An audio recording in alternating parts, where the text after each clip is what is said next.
Continue chapter number 2 of civics. This is the sixth part of the video.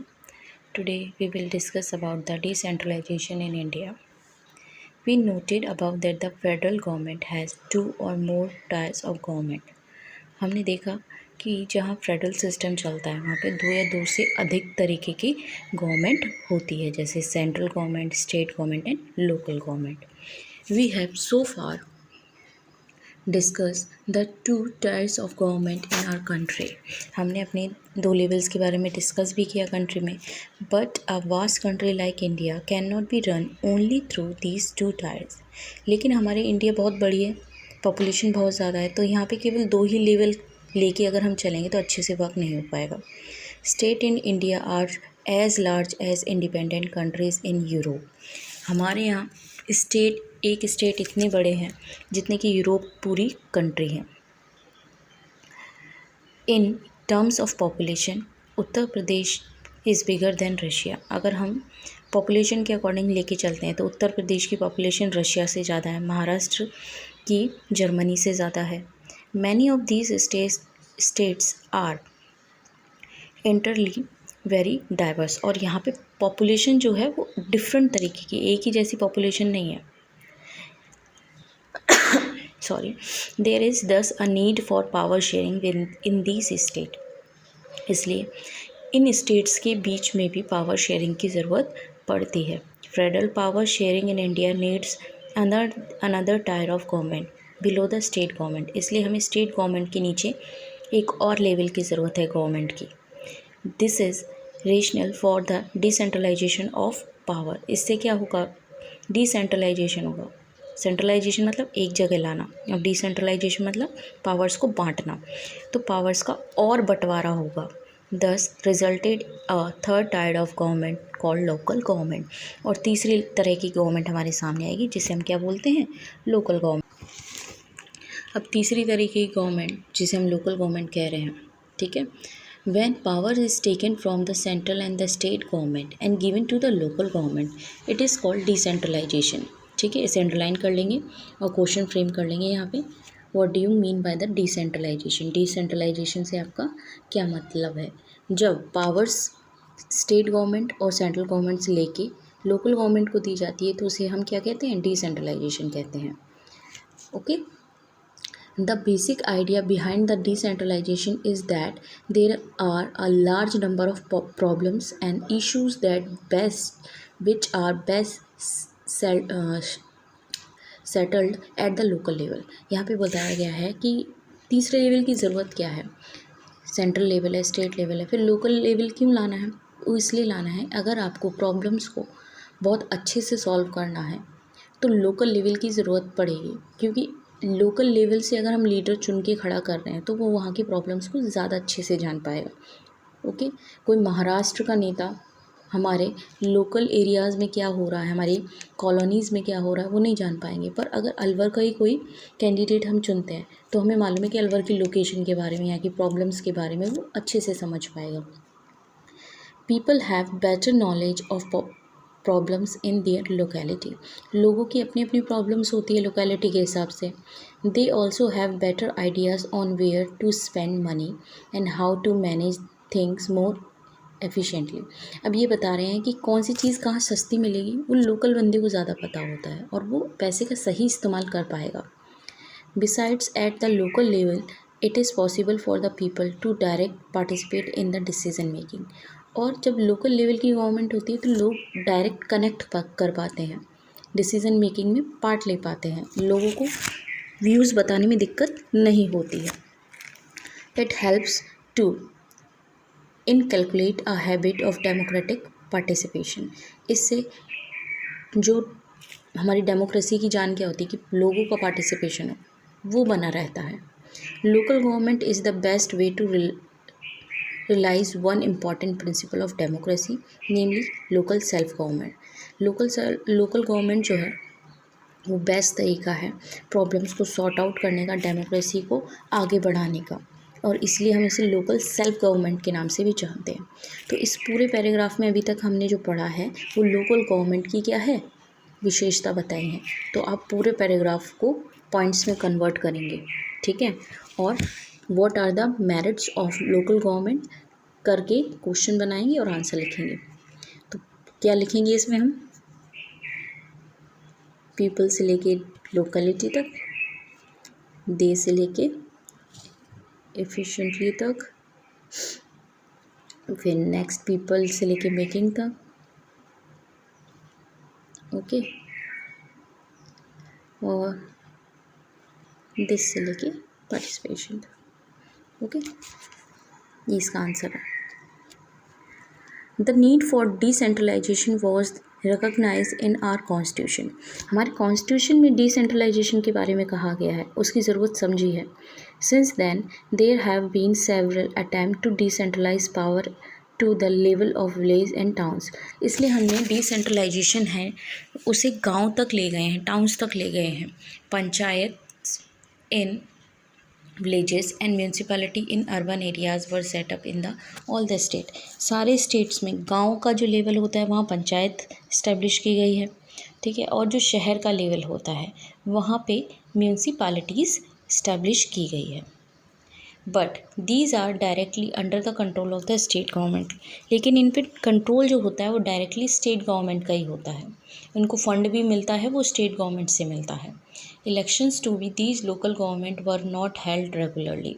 यहाँ पे पहले elections regular way में नहीं होते थे, मतलब हर 5 साल में इलेक्शन नहीं होते थे।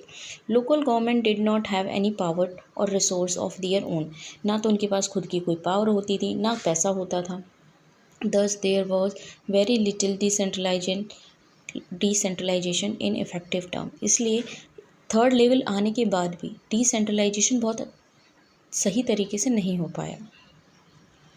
A major step towards the decentralization was taken in 1992। लेकिन 1992 में डिसेंट्रलाइजेशन को इफ़ेक्टिव तरीके से इम्प्लीमेंट किया गया। क्या किया गया? The constitution was amended to make the third type of government democracy more powerful and effective. Constitution में एक अमेंडमेंट लाया गया, एक बदलाव लाया गया, जिससे कि थर्ड टाइप ऑफ जो हमारी गवर्नमेंट है डेमोक्रेसी में उसको पावर मिल सके, वो ज़्यादा इफ़ेक्टिव हो सके। Now it is constitutionally mandatory to hold regular election in the local level and bodies. तो यहाँ पे आप एक पहले क्वेश्चन बना लीजिए, which thing give more power and effect to the local government. ठीक है, तो पहला है कि यहाँ पे रेगुलर रूप में हर 5 साल में इलेक्शन होने लगे। दूसरा है सीट्स रिजर्व कर दी गई, okay, and executive head of these institution from the ST SC and other backward class. कि हर 5 साल में क्या होंगे, एक बार ST को चांस दिया जाएगा, एक बार SC को, एक बार OBC को। मतलब सीट्स रिजर्व कर दी गई सबके लिए और सबको इक्वल पार्टिसिपेशन का मौका मिले, ये भी ध्यान रखा गया। और इसमें से 1/3 जो सीट्स थी वो औरतों के लिए रिजर्व की गई, okay.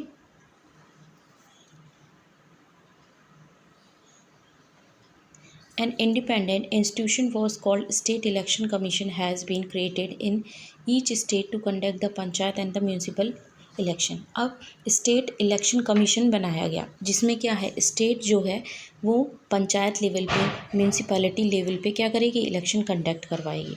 The state government are required to share some powers and revenue with the local government. State government अपने फंड में से, अपने पैसे में से कुछ रेवेन्यू निकाल के, पैसा निकाल के लोकल गवर्नमेंट को देगी, पावर्स शेयर करेगी।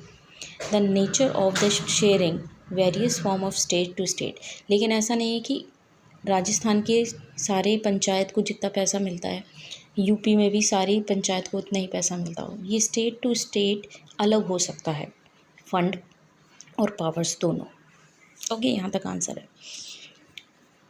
उसके बाद है local government is popularly known as the name of Panchayati Raj. Local government को हम क्या कहते हैं, पंचायती राज के नाम से जानते हैं। तो क्वेश्चन यहाँ एक और फ्रेम कर सकते हैं, what is the another name of local government? Answer is Panchayati Raj. Each village or a group of village in some states has a gram panchayat. हर गांव में या कुछ ग्रुप ऑफ विलेजेस में पंचायत, ग्राम पंचायत होती है, ठीक है। This is a council consisted of several wards members। Often called the panch and president और सरपंच। इसमें क्या होते हैं, काउंसिल बनाई जाती है, एक ग्रुप बनाया जाता है। इसमें 4 तो क्या होते हैं, पंच होते हैं और एक प्रेसिडेंट होता है जिसे सरपंच के नाम से जाना जाता है गांव में। टोटल हो गए 5। There are directly elected by all the adult population living in the ward. अब उस वार्ड में या उस गांव में जितने भी 18+ लोग हैं, 18 और 18+ लोग हैं, वो वोट देके इनको सेलेक्ट करते हैं। It is decision making body for the entire village. ये पूरे विलेज के लिए डिसीजन मेकिंग का काम करती है। The panchayat works under the overall supervision of gram sabha. अब ग्राम पंचायत किसके अंडर में रह के काम करती है, वो ग्राम सभा के अंडर में रह के काम करती है। अब ग्राम सभा में क्या होते हैं, all the voters in the villages are its members. It has to meet at least twice or thrice in a year, approve annual budget of a gram panchayat and to review the performance of the gram panchayat. अब जो यहाँ पे बता रखा है कि ग्राम सभा जो होती है उसकी मीटिंग साल में 2 से 3 बार बुलाई जाती है, जिससे ये देखा जाए कि क्या प्रॉब्लम है तो उस पर बातचीत की जाए या ग्राम पंचायत कैसा काम कर रही है उसके लिए। तो आपसे पूछा जा सकता है, यहाँ पे क्वेश्चन एक फ्रेम करेंगे, व्हाट इज़ ग्राम सभा। ठीक है, ग्राम सभा क्या है, या ये पूछा जा सकता है कि ग्राम सभा में कौन से मेंबर्स हो सकते हैं। तो इसका आंसर है कि विलेज में 18 और 18+ जितने भी लोग हैं वो सब के सभी ग्राम सभा के मेंबर्स हैं। मतलब पूरा गांव जो भी अडल्ट लोग हैं वो ग्राम सभा के मेंबर माने जाते हैं। और सब गांव के लोगों को बुला के देखा जाता है कि ग्राम पंचायत सही से काम कर रही है कि नहीं। 2-3 बार मीटिंग बुलाना साल में मोर देन इनफ है। उसके बाद है local government structure goes right up to the district level. Local government होती है, उसके बाद डिस्ट्रिक्ट लेवल आ जाता है। ठीक है, इस तरीके से स्टेट लेवल फिर सेंट्रल लेवल चलता रहता है। A few gram panchayat are grouped to form a what is usually called the panchayat samiti और अ ब्लॉक और अ मंडल। क्वेश्चन बना सकते हैं, व्हाट इज़ पंचायत समिति और ब्लॉक और मंडल। पंचायत समिति, ब्लॉक या मंडल क्या होता है। इसमें 2 या 2 से ज़्यादा क्या किए जाते हैं, ग्राम पंचायत का ग्रुप बनाया जाता है। ठीक है, 2-3 ग्राम पंचायत को मिला के पंचायत समिति बनाई जाती है या मंडल बनाया जाता है।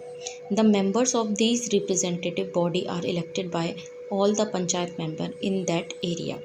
अब इन मेंबर्स को सेलेक्ट करने के लिए पंचायत मेंबर्स क्या करते हैं, इलेक्शन कंडक्ट करते हैं कि कौन आगे जाके इसमें बैठेगा। तो इसके भी एक इलेक्शन होते हैं। ऑल द पंचायत समिति and the mandals in a district together constitute a जिला परिषद। यहाँ बता रखें, जितनी भी पंचायत समिति होती है या मंडल्स होते हैं वो सब मिलके क्या बनाते हैं, जिला परिषद बनाते हैं। मोस्ट मेंबर्स ऑफ जिला परिषद आर इलेक्टेड। जिला परिषद के भी मेंबर्स को इलेक्ट किया जाता है। Member of the Lok Sabha and the MLAs of the district and some other officers of the district level bodies are also its member। अब जिला परिषद के मेंबर्स क्या हो सकते हैं, MLAs हो सकते हैं, ऑफिसर्स हो सकते हैं। ठीक है, जिला परिषद chairperson is the head of the जिला परिषद। जिला परिषद का जो चेयरपर्सन होता है वो पॉलिटिकल हेड माना जाता है जिला परिषद का। ठीक है, तो आप एक फ्लो चार्ट बना लीजिएगा जिससे आपको ईजी हो जाए। सबसे पहले तो आप पंचायत लिख लीजिएगा। ठीक है, उससे ऊपर क्या लिखेंगे, आप ऐसा कर लीजिए, पंचायत के आगे तो लिख लीजिए विलेज, और म्यूनसिपैलिटी के आगे लिख लीजिए सिटी, उसके ऊपर लिखिए, फिर पंचायत के ऊपर क्या होता है, पंचायत समिति होती है, फिर पंचायत समिति के ऊपर क्या होता है, इसके ऊपर लिखेंगे। देखिए इस तरीके से बनाइए। गांव के लेवल पे, विलेज लेवल पे होती है पंचायत, सिटी लेवल पे होती है म्यूनसिपैलिटी, फिर उनके ग्रुप को क्या बोलते हैं, ग्राम सभा बोलते हैं। फिर ग्राम सभा के ऊपर क्या होता है, ग्राम समिति होती है, फिर उससे ऊपर होती है जिला परिषद। ठीक है, इस तरीके से आप बना लेंगे तो आपको समझने में ईजी रहेगा। ओके, आगे है, similarly local government body exist in the urban area as well. ऐसे ही शहरों में भी क्या होती है, लोकल बॉडीज़ होती हैं। Municipalities are set up in towns, municipality कस्बों में बनाई जाती हैं, और बड़ी सिटीज़ जो होती हैं वहाँ पे म्यूनसिपल कॉरपोरेशन काम करती है। ठीक है, छोटी सिटी जो है जिसे टाउन बोलते हैं हम, वहाँ पे म्यूनसिपैलिटी होगी, और बड़ी सिटी है तो वहाँ म्यूनसिपल कॉरपोरेशन होगी। Both municipality and municipal corporation are controlled by the elected bodies consisting the people's representative, हमारे द्वारा चुने गए नेता ही इनको हेड करते हैं। Municipal chairperson is the political head of municipality, municipal chairperson जो होते हैं वो म्यूनसिपैलिटी के हेड होते हैं। जैसे हमने ऊपर पढ़ा था कि जिला परिषद का हेड कौन होता है, जिला परिषद का चेयरमैन, वैसे ही यहाँ पे म्यूनसिपैलिटी का हेड कौन बताया आपको, म्यूनसिपल चेयरपर्सन बताया। In the municipal corporation such an officer is called the mayor, municipal corporation में इसे मेयर के नाम से जानते हैं। ओके, उसके बाद है This new system of local government is the largest experiment in the democracy conducted anywhere in the world। जो हमारे इंडिया में सिस्टम चल रहा है वो वर्ल्ड में शायद ही कहीं चलता हो, क्योंकि बहुत बड़ा सिस्टम है।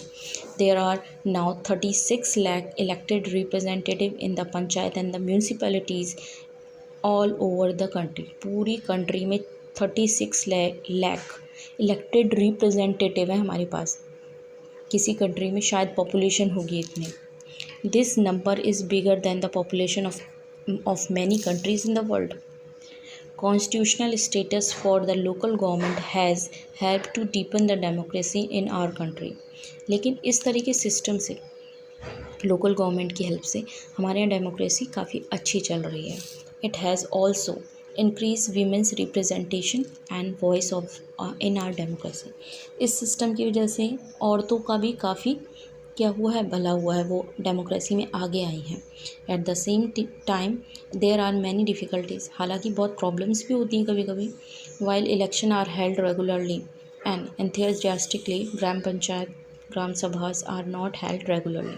जैसा कि हमने पहले डिस्कस किया था कि पंचायत लेवल पे पहले इलेक्शन रेगुलर नहीं होते थे, फिर 1992 के बाद ये रेगुलर हुआ। Most state government have not transferred significant power to the local government. कई स्टेट ऐसी होती हैं जो लोकल गवर्नमेंट को बहुत ज़्यादा पावर नहीं देती हैं, पैसा नहीं देती, वहाँ प्रॉब्लम आ जाती है। Nor have the given adequate resources नहीं देती हैं। We have thus still a long way from the realising the ideal of self government. हमारे पास अभी भी काफ़ी लंबा रास्ता है जिसको हमें पार करके लोकल सेल्फ गवर्नमेंट को और ज़्यादा इफ़ेक्टिव बनाना है। ठीक है, तो आप यहाँ पे क्लास में क्वेश्चन बना लीजिए, what are the problems faced by the local government. ठीक है, तो यहाँ से इसका आंसर आपका आएगा, यहाँ से लेके। ओके, इसको पॉइंट्स में कन्वर्ट कर लीजिएगा।